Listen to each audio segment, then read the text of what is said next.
What is up, everyone? JD here. Hope you're doing well today. Got a review for you. Let's get into it.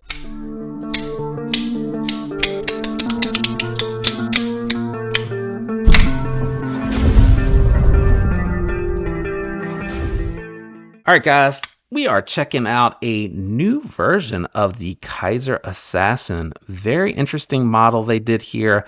We updated it with their clutch lock, which I'm a huge fan of. And they did the blue denim micarta on here, already starting to get a little patina on there from some of the oil that's on the knife, and lots of weight relief on this one, making it a very interesting option for a summertime carry. Let's go ahead and jump into the review.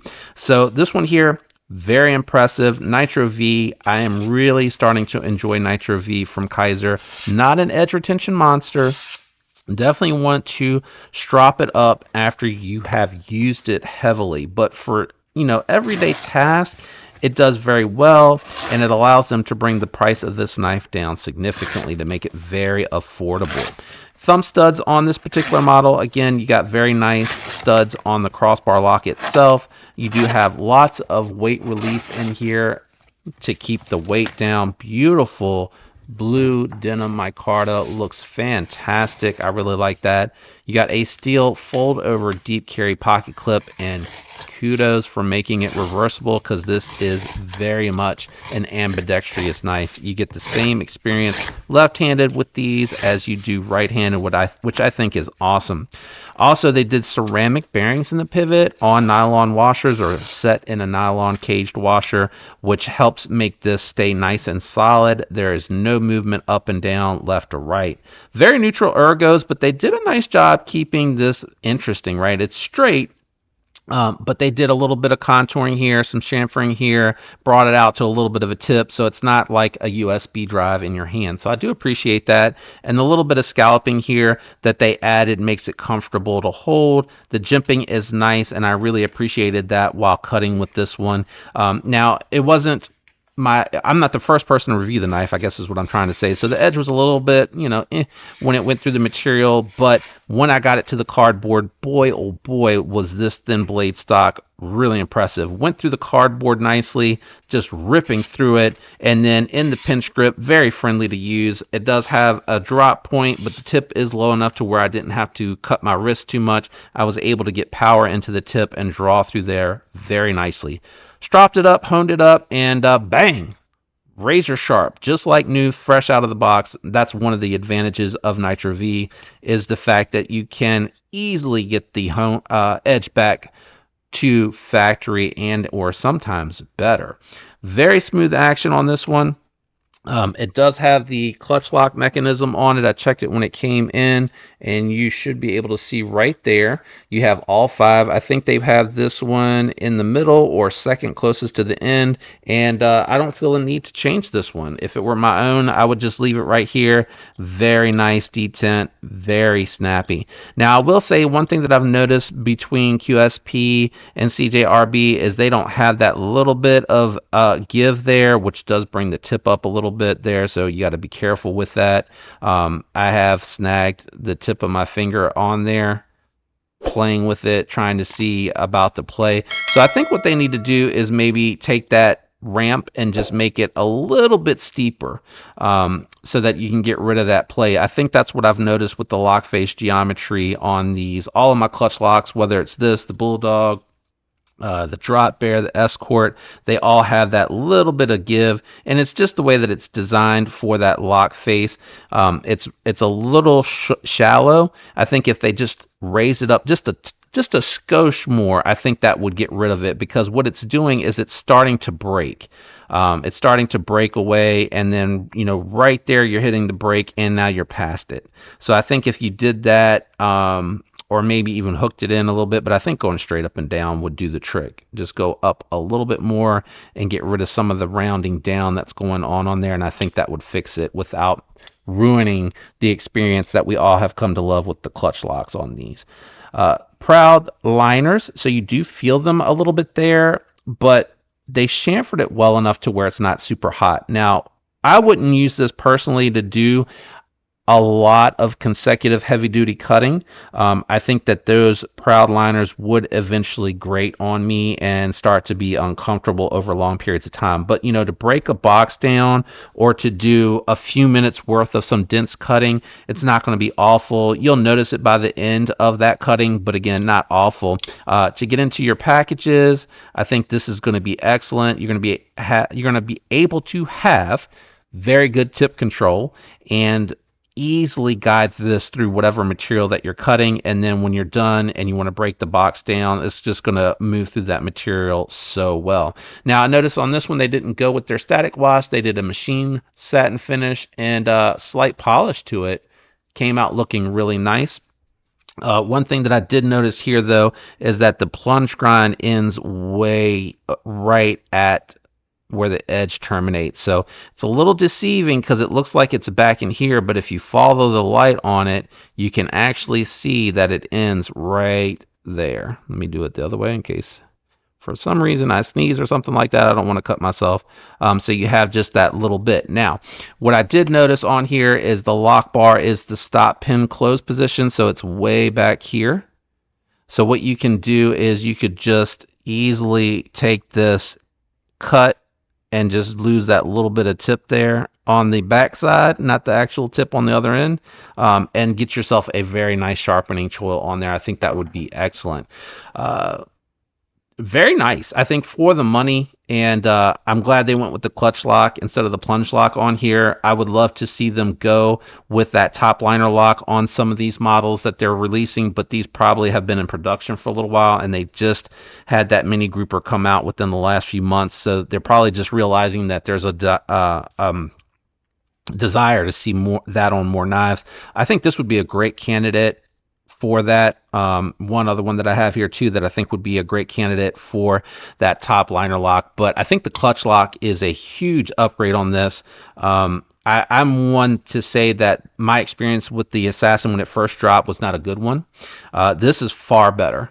Far better. I really like this one a lot. I think summertime, lightweight carry, ladies with shallow pockets, really going to like this. Medium to large, even though I hang off the back a little bit, I would still rock this in the summertime. I think this would be very nice, lightweight, and we'll weigh it here in a minute, but let's go ahead and do some size comparisons just to give you a sense of the size of the Assassin. All right, so we have another Kizer on the table. We got the nice guy. This one here is what I would constitute as pouch, fifth pocket, summertime carry, and very good for the ladies as well. The nice guy is going to be the smallest I would carry as a full size or a primary during the summertime.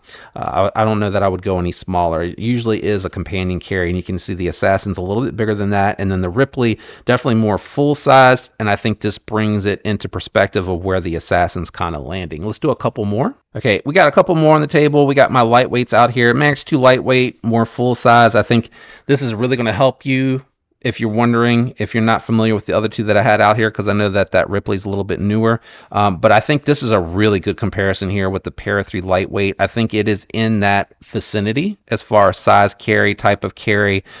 If you like a Para 3, I think the Assassin's going to work really well for you. You do have a little bit more ergonomic handle because of that forward choil on the Para 3, but you got more cutting edge with that Kizer. So that is something to keep in mind. Let's do close profile, and then we'll weigh the knife. All right, so I have the Para 3 lightweight out here and the nice guy. I keep bumping the nice guy.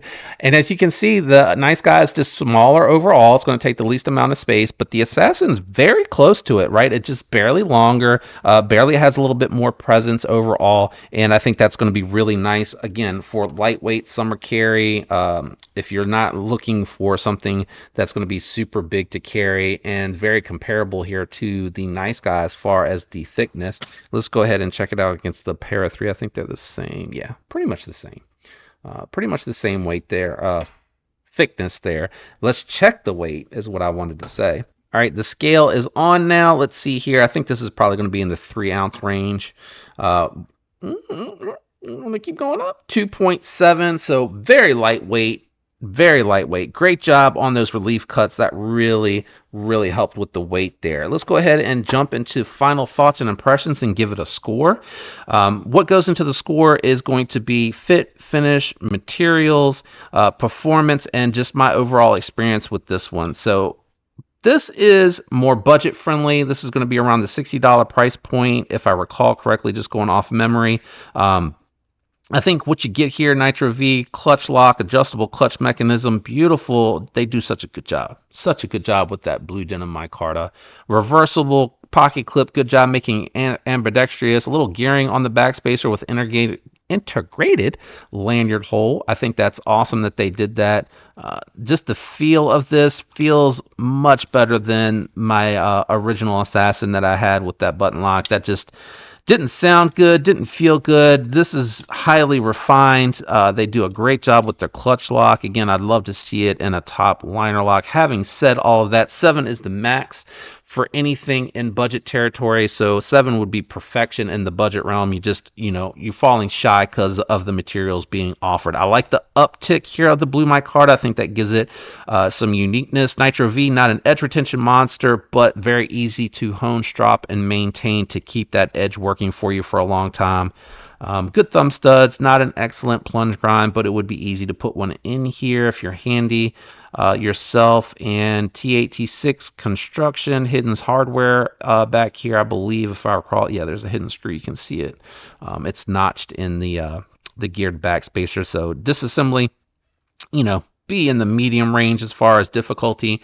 I'm thinking this is pretty good. This is pretty good. I'm going to go 6-1. I think 6-1, very good. 154 cm and a better plunge grind and the top liner lock on here to eliminate the little mushiness that you have at the start of the launch of this would make it better. I actually would keep that hardware hidden because really it's going to be easy to remove these and move on and get that screw. I think that does clean it up nicely, but it also gives you that strength here, so I do like that. I do love the fact that this is an equal experience with either hand, so that is going to be really good. Very thin, slicey blade stock, a little small for me, but again, this wouldn't be my normal primary carry. It would be like, I'm going for a walk with my wife and I like to have something for whatever reason.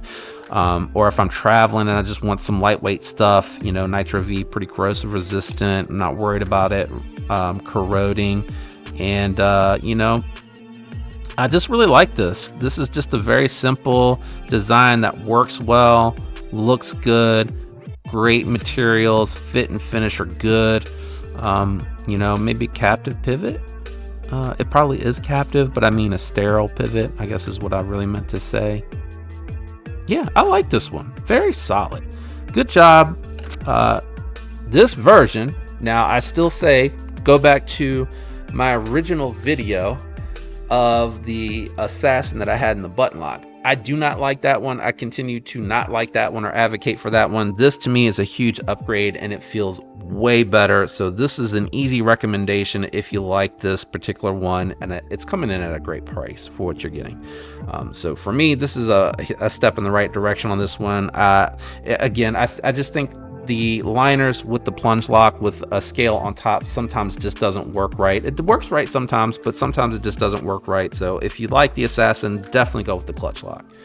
Let me know what you think about it down in the comments below. If you enjoyed the video, on that way out, hit that like button and definitely use those links if you're going to be making a purchase on this or anything else. They're linked below when you use it. It helps your boy's channel out and I appreciate it. Special thank you and shout out to those channel members out there. You guys are awesome. I hope you all have a fantastic week. I'll catch you on the next one. Peace.